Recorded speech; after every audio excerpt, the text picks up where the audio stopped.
Hi ಎಲ್ರಿಗೂ ನಮಸ್ಕಾರ. Welcome to CM news Kannada YouTube channel. ನಾನ್ ನಿಮ್ಮ ಮೇಘ ಆತ್ರೇಯ.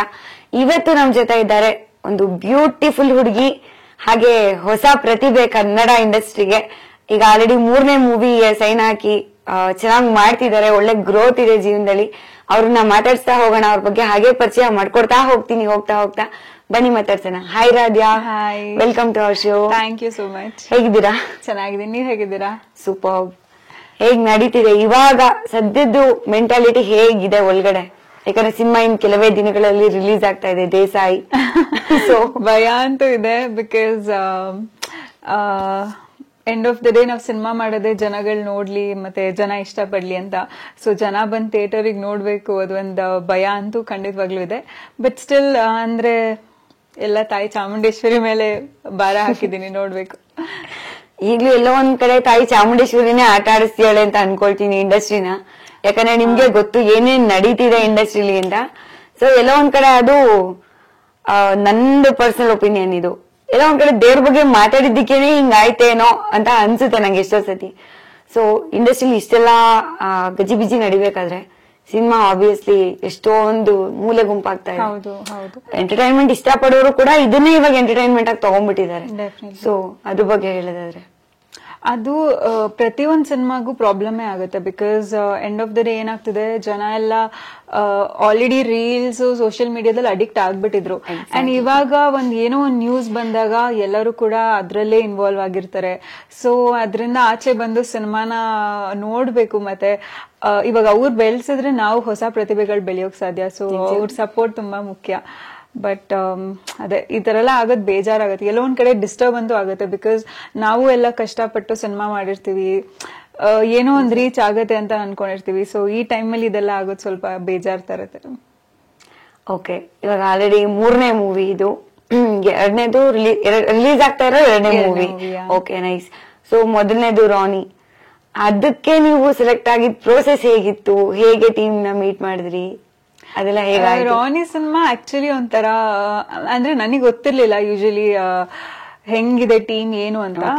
ನನ್ಗೆ ಇದನ್ನ ಮಾಸ್ತಿ ಸರ್ ಗೊತ್ತಿರ್ತಾರೆ, ಮತ್ತೆ also very good human being. Usually ನನಗೆ ಇಂಡಸ್ಟ್ರಿಲಿ ಒಂದು ಸ್ಟ್ರೆಂತ್ ಮತ್ತೆ ಸಪೋರ್ಟ್ ಅಂದ್ರೆ ಮಾಸ್ತಿ ಸರ್. ಅವ್ರು ಯಾವತ್ತಿಗೂನು ನಾನು ಆಲ್ಮೋಸ್ಟ್ ಇಂಡಸ್ಟ್ರಿ ಬಂದಾಗಿಂದನು has always been the support. So ಯಾವತ್ತೂ ಅವರು ಈ ಸಿನಿಮಾ ತಗೋ ಅಥವಾ ಮಾಡು ಅಂತ ಯಾವತ್ತೂ ಹೇಳಿಲ್ಲ. ನಾನು ಯೂಶಲಿ ನನ್ಗೆ ಏನಾದ್ರು ಕನ್ಫ್ಯೂಷನ್ಸ್ ಇದ್ರು ಮಾಸ್ತಿ ಸರಿಗೆ ಕೇಳ್ತೀನಿ. ಸೊ ಇಸ್ ಲೈಕ್ ವೇಟ್ ಮಾಡು, ಚೆನ್ನಾಗಿರೋದ್ ಬರುತ್ತೆ, ಒಪ್ಕೊಳ್ಳಂತೆ ಅವಾಗ ಅಂತ.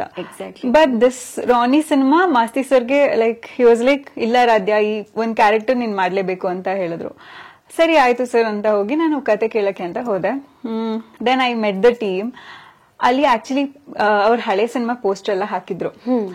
ನನ್ ಮೊದಲನೇ ಸಿನಿಮಾ ನಮ್ ಹುಡುಗರು, ವಿಚ್ ವಾಸ್ ಅಂದ್ರೆ ಅದೇನಷ್ಟು ಚೆನ್ನಾಗ್ ಆಗಿರ್ಲಿಲ್ಲ. ಸೊ ಐ ವಾಸ್ ಲೈಕ್ ಸ್ವಲ್ಪ ನರ್ವಸ್ ಇತ್ತು ನನ್ಗೆ ಇನ್ನೊಂದು ನೆಕ್ಸ್ಟ್ ಸಿನಿಮಾ ತಗೊಳ್ಳೋದು ಡೆಫಿನೆಟ್ಲಿ ಸಮಥಿಂಗ್ ಭಯ, ನೋಡಿ ಮಾಡಿನೇ ತಗೋಬೇಕು. ಟೀಮ್ ತುಂಬಾ ಇಂಪಾರ್ಟೆಂಟ್ ಆಗುತ್ತೆ. ಅಂಡ್ ನಾನು ಏನ್ ಎಕ್ಸ್ಪೀರಿಯನ್ಸ್ ತಗೊಂಡಿದ್ದೆ ಆ ಮೊದಲನೇ ಸಿನಿಮಾದಲ್ಲಿ ಅದೆಲ್ಲ ನನ್ನ ತಲೆಯಲ್ಲಿ ಇತ್ತು. ಅಂಡ್ ಆರ್ಟಿಸ್ಟ್ ಅಂದ್ಮೇಲೆ ಅದು ಹೆಣ್ಮಕ್ಳಿಗೆ ಅದೊಂದು ಭಯ ಇದ್ದೇ ಇರುತ್ತೆ. Because we have to prove soon ನಮ್ ಟ್ಯಾಲೆಂಟ್ ನ. ಹೌದು.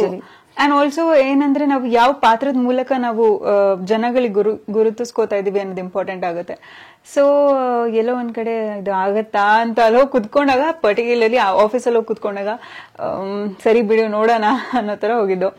And I am not at all an audition person. ಅಂದ್ರೆ ನನ್ಗೆ ಹೆಂಗಂದ್ರೆ ಮುಂಚೆ ಅಂದ್ರೆ ಆಡಿಷನ್ ಅಂದ್ರೆ ತಲೆ ಕೆಡ್ಸ್ಕೋತಾ ಇಲ್ಲ. ಬಟ್ ನನ್ಗೆ ಆಡಿಷನ್ಸ್ ಅಲ್ಲಿ ನಾನು ಏನ್ ಸಿನಿಮಾದಲ್ಲಿ ಪರ್ಫಾರ್ಮ್ ಮಾಡ್ತೀನಿ ಅದನ್ನ ಆಡಿಷನ್ಸ್ ಅಲ್ಲಿ ನನ್ಗೆ ಸಮ್ಟೈಮ್ಸ್ ಐ ಕಾಂಟ್.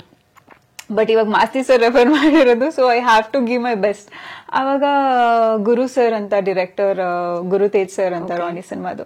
ಸೊ ಅವರು ನನ್ಗೆ ಹಿಂಗೆ ಒಂದ್ ಶೀಟ್ ಕೊಟ್ರು, ಡೈಲಾಗ್ ಇರೋದು, ಇದು ಒಂದು ಆಡಿಷನ್ ಕೊಡ್ಬೋದಾ ಅಂತ. ಸೊ ವೆನ್ ಐ ಗೇವ್ ಅಂದ್ರೆ ಆ ಪೇಪರ್ ಕೊಟ್ಟ ತಕ್ಷಣ ನೋಡಿದ ತಕ್ಷಣ I want to do this role ಅನ್ನೋ ತರ ನಂಗೆ ಅನ್ಸ್ಬಿಡ್ತು ಮನ್ಸ್ಗೆ.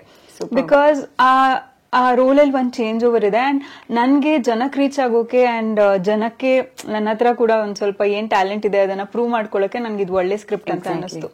And that is how Rani ಆಗಿದ್ದು.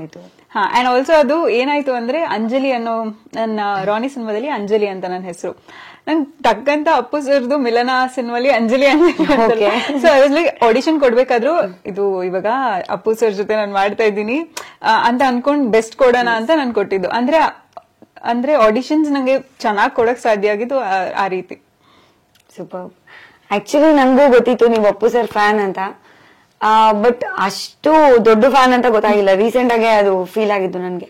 ಸೊ ಹೆಂಗೆ ನಿಮ್ಗೆ ಯಾವ ಟೈಮಿಂದ ಅವ್ರಂದ್ರೆ ತುಂಬಾ ಇಷ್ಟ ಆಗಕ್ ಸ್ಟಾರ್ಟ್ ಆಗಿತ್ತು? ಚಿಕ್ಕವಳಿಂದನು. ಹೌದು, ಇಟ್ಸ್ ಆಲ್ ಲೈಕ್ ನಮ್ ಮನೇಲಿ ಕೂಡ ಅಷ್ಟೇ. ನಮ್ ಮನೇಲೂ ಎಲ್ಲರೂ ಅಪ್ಪು ಸರ್ ಫ್ಯಾನೇ. ಅಂಡ್ ಆಲ್ಸೋ ಹೆಂಗೆ ಅಂದ್ರೆ ಲೈಕ್ ಎವ್ರಿ ಸಂಡೇಸ್ ಬಂದ್ರೆ ನಾವು ಹೋಗ್ತಿದ್ವಿ ಸಿನಿಮಾ ನೋಡೋದಕ್ಕೆ. ಅಂಡ್ ಆಲ್ಮೋಸ್ಟ್ ಎಲ್ಲ ಅಂದ್ರೆ ನೋಡಿದ್ರು ಮತ್ತೆ ಮತ್ತೆ ಹೋಗಿ ಥಿಯೇಟರ್ ಅಲ್ಲಿ ಮತ್ತೆ ಅಪ್ಪು ಸರ್ ಸಿನಿಮಾ ನೋಡ್ತಾ ಇದ್ವಿ, ಆ ತರ. ನೈಸ್. ಓಕೆ, ಇವಾಗ ರಾನಿ ಸಿನಿಮಾ ರಿಲೀಸ್ ಆಯ್ತು. ಅದ್ ರಿಲೀಸ್ ಆದ್ಮೇಲೆ ನಿಮ್ದು ದೇಸಾಯಿ ಸಿನಿಮಾ ಸ್ಟಾರ್ಟ್ ಆಗಿದೆ ಅಥವಾ ಇನ್ನು ಸೈಮಲ್ಟೇನಿಯಸ್ ಆಗಿ ನಡೀತಾ ಇತ್ತು? ರಾನಿ ಸಿನಿಮಾ ಒಪ್ಕೊಂಡಿದ್ದೆ ನಾನು 2022 ಅಲ್ಲಿ. ಸೊ ಏನೋ ಅಂದ್ರೆ ಸ್ಟಾರ್ಟಿಂಗ್ ಫಸ್ಟ್ ಡೇ ಶಾರ್ಟ್ ಮಾಡಿದ್ದೆ. ಅದಾದ್ಮೇಲಿಂದ 1 year ಗ್ಯಾಪ್. ರಾನಿ ಸಿನಿಮಾದು ಅವ್ರದ್ದು ಕಿರಣ್ ಅವ್ರದ್ದು ಲುಕ್ ಚೇಂಜ್ ಇತ್ತು. ಸೊ ಅವ್ರದ್ದು ಶೂಟಿಂಗ್ ನಡೀತಾ ಇತ್ತು. ಅದೇ ಟೈಮಲ್ಲಿ ನಂಗೆ ದೇಸಾಯಿ ಬಂದಿದ್ದು. ಸೊ ದೇಸಾಯಿ ಬಂದಾಗ ದೇಸಾಯಿ ಸಿನಿಮಾ ಪ್ರೊಸೆಸ್ ಅಲ್ಲಿ ಇದ್ದೆ. And then after Desai Rani cinema ಆಯ್ತು, ಕಂಪ್ಲೀಟ್ ಆಯ್ತು. ಓ, ಫಸ್ಟ್ ದೇಸಾಯಿ ಶೂಟ್ ಆಗಿದ್ದು? ಸೂಪರ್. ಸೊ ಅದೇ ಫಸ್ಟ್ ರಿಲೀಸ್ ಆಯ್ತು, ಅದಾದ್ಮೇಲೆ ಇದು ದೇಸಾಯಿ. ಹೌದು, ಇಲ್ಲ ನಮ್ಮ ಹುಡುಗರು ಫಸ್ಟ್ ರಿಲೀಸ್ ಆಗಿದ್ದು. ಅಲ್ಲ, ನಾನು ಹೇಳಿದ್ರು ರಾನಿ ಮತ್ತೆ ದೇಸಾಯಿ ನಡುವೆ. ಹೌದು, ಅಂದ್ರೆ ಸೆಕೆಂಡ್ ಸಿನಿಮಾ ನಾನು ಸೈನ್ ಮಾಡಿದ್ ರಾನಿ, ಬಟ್ ಅದು ನೆಕ್ಸ್ಟ್ ರಿಲೀಸ್ ಆಗ್ತಾ ಇದೆ. ನೈಸ್.